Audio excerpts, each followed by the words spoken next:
বিসমিল্লাহির রহমানির রহিম।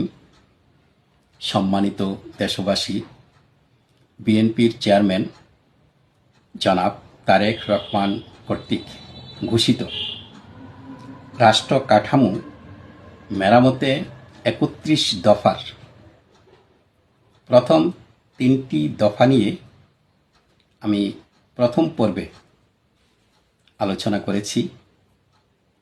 আজকের দ্বিতীয় পর্বে থাকবে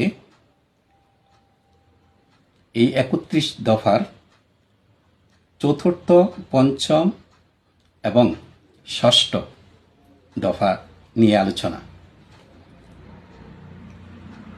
তারেক রহমান কর্তৃক ঘোষিত এই রাষ্ট্র কাঠামো মেরামতে ৩১ দফার চতুর্থ দফায় রয়েছে আইনসভা, মন্ত্রিসভা, রাষ্ট্রপতি, প্রধানমন্ত্রী ও বিচার বিভাগের মাঝে ক্ষমতার ভারসাম্য।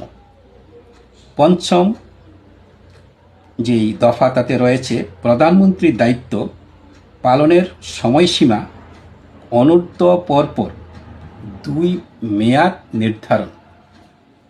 এবং ষষ্ঠ যে দফা তাতে উল্লেখ রয়েছে বিভিন্ন বিষয়ে জ্ঞান, দক্ষতা ও অভিজ্ঞতা সম্পন্ন বিশিষ্ট ব্যক্তিদের সমন্বয়ে আইনসভায় উচ্চ কক্ষের প্রবর্তন।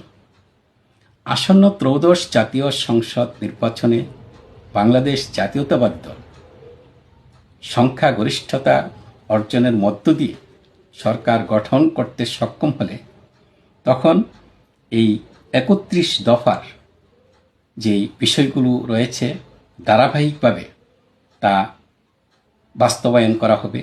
এটাই